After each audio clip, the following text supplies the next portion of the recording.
It's Sunday, and while there's not a lot of NBA news, at least not on this Sunday, we do got some details with Klay Thompson, exactly how much he gave back in his buyout, along with Peyton Watson and Rich Paul releasing some information on what Denver did to kind of lower the value of Peyton Watson. And also, we got some targets that the Miami Heat are still looking to add after adding Klay Thompson to their team. We're going to talk about all that plus more on today's The Full Court Podcast. Welcome to the number one place for your daily basketball news and analysis. NBA City.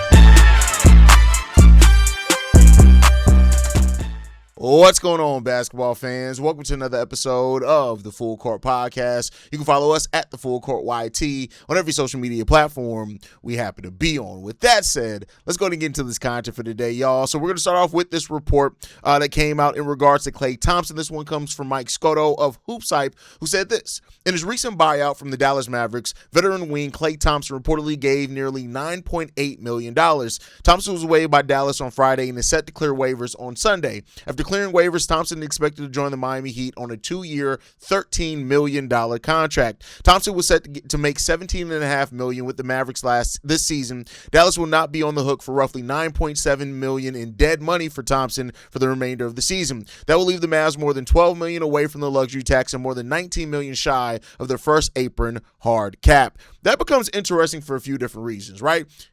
First off, if this is a report, like Klay Thompson gave over half his money back on his buyout so that he can join a Miami Heat team. And this kind of matches with the words. I love it when players' actions match up with what they said. About a week before the official buyout, we did get word and rumor that Klay Thompson wanted to compete for a championship at this age. And so was this, what does the buyout say about that? And I think that it's smart. Like, he wants to ring chase at this age. This is a guy that already has titles. He wants more championships. And so because of that, he chose a better competitive situation over the money. The Heat have him at a defined role, right? He can go and help that team win. I still don't necessarily see the Miami Heat as contenders personally, but giving up money does show a commitment to putting his money where his mouth is, and that is he wants to be able to compete for a title, right? At the same time, I do think that this says a lot about the market for Klay Thompson, which at the grand scheme of things, it doesn't matter. Teams weren't going to trade for him on the contract that he was on, and so that kind of shows what his value was. And the fact that he signed a 2-year deal worth less than what he would have made in 1 year, it just goes to show, like, it is what it is, right? He's no longer the two-way force that he was. He still has shooting gravity and all those type of things. And like I said in the episode where we talked about it, as long as Miami is understanding who Klay Thompson is now rather than who he has been, which I have no doubt. You got one of the best coaches in the league. I don't think that they're going to come in here and think that Klay Thompson is all of a sudden going to have a renaissance in regard to who he is as a player. This is who Klay Thompson is now. You add Klay to Giannis to Bam. You add him to the other role players that you have on this team, and that takes a step in the right direction. You got Davion Mitchell, Tim Hardaway, Wiggins, right? You got those players on this team. Bobby Portis came over with Giannis Antetokounmpo, which is going to be good, and Pelly Larson and those guys. So, like, now you have some reasonable depth on this team. They got to go out and prove what they're going to be. And, I think at the same time, Klay is a really good fit for what Miami needs. That's it. The defense may be a bit of a concern. Klay Thompson is no longer the defender that he once was when he was a really, really solid defender.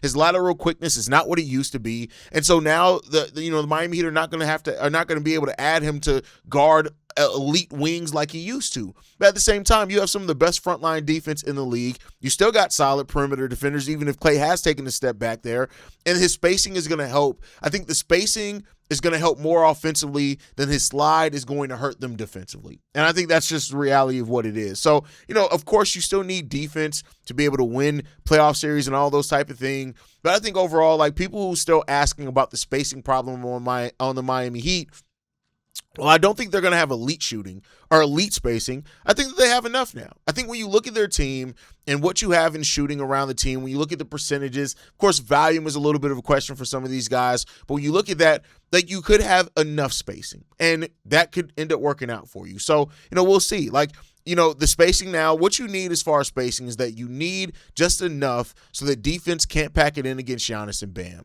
And I think they're going to have enough of that, because when you still look at how Giannis creates and those type of things, even the way that Klay Thompson, is going to open up driving lanes for more players, all those things is going to be there. So it's not about Klay Thompson alone fixing their spacing. That was the thing that I talked about when the episode went down, is you can't expect Klay Thompson alone to be a fix for the lack of spacing that it looked like, or the concern of spacing on your roster, but they're going to figure it out. And so that leads us to the next topic. And what are the Miami Heat going to do with their last roster spot, or last couple of roster spots, right? And reportedly, this one comes from Haize, that the Miami Heat are considering Nick Richards, Keshad Johnson, and Gabe Vincent for the 14th spot, saying this.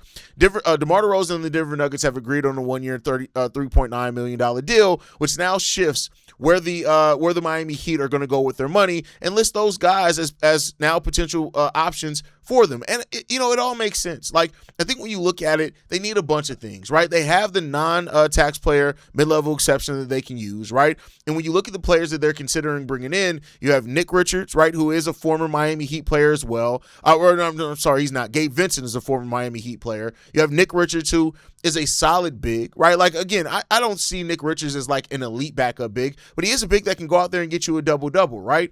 And so it has been reported that Nick Richards has been working with Heat players for this offseason. Gabe Vincent is a free agent after finishing last season with the Atlanta Hawks, right? And then you also have Keshad Johnson, who did play for Miami the last 2 seasons. So, all these guys have some familiarity, either like from Nick Richards being around this offseason or from these guys being former Miami Heat players. So, they're going to use some of their remaining non-taxpayer mid-level exceptions to sign some of these guys. Part of it's going to Klay Thompson, so you have that part, right? But they still have, they're going to have a hard cap this season, and so now they're going to do it. Now they're probably going to carry 14 players on standard contracts, and then we'll see what they do with the rest of it. We'll see if they add multiple of those players. So, overall, I think this is a good direction for them to go on. If I am the Miami Heat, right, like, of course, Gabe Vincent and what he was with that team when he was playing for that team, you want to take a look at that. But, like, adding some more big depth with Nick Richards, could that help more? I don't know. Like, let me know, Miami Heat fans in the comment section, of Nick Richards, Keshad Johnson, and Gabe Vincent, who's the guy that you think would make the most sense for the Miami Heat and what they need on this roster? Let me know what you guys think about that down below.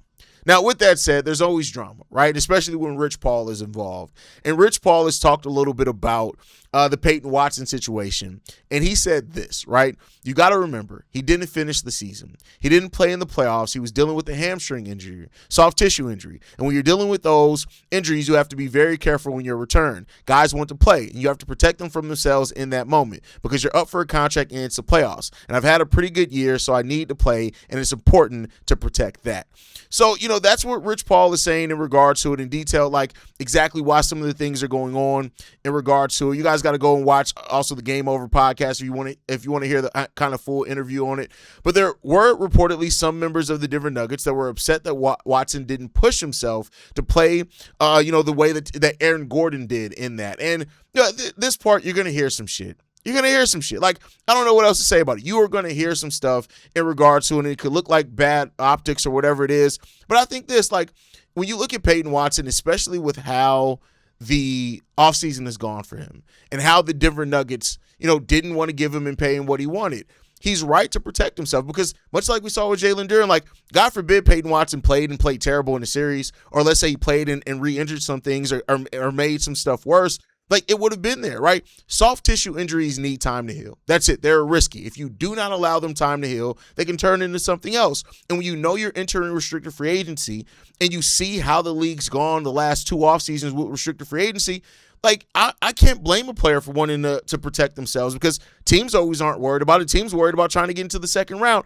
And they look at it probably like, hey, listen, if he does play, maybe we can get him a little bit less. Of course, the optics are going to be bad. It was the playoffs. And nobody's going to be wrong for wanting to see a player, especially a young player in a breakout season, play. And when your own teammates kind of question it, it's going to be that a little bit more. But I do think that there's a bigger story here, is that Peyton Watson's absence absolutely impacted the Denver Nuggets defense. And that's the thing here, right? It impacted the way that the Denver Nuggets played defense, and we saw it. And we saw how much that defense took a step back without him on the court, and that's it, right? And so, his next contract was expensive, so I understand the Denver Nuggets part of it as well. Roster math is a thing that we're going to hear more and more about in the second tax apron era, but at the same time, I think that the Aaron Gordon is a much different situation than Peyton Watson is. The comparison there is a little bit different, right? If Denver did question the availability of Peyton Watson like they really did, of course that's going to affect negotiations. But at the same time, like when you just hear that people wanted him to play like Aaron Gordon got his money. Aaron Gordon got his ring. Aaron Gordon got a lot of things already. Peyton Watson's at the onset of that. And so there's there. And so now when you look at this in Cleveland, there's going to be tons of pressure on Peyton Watson. To not only prove that last year's breakout was not a fluke, but also that he's worth now the money that he got. And that's it.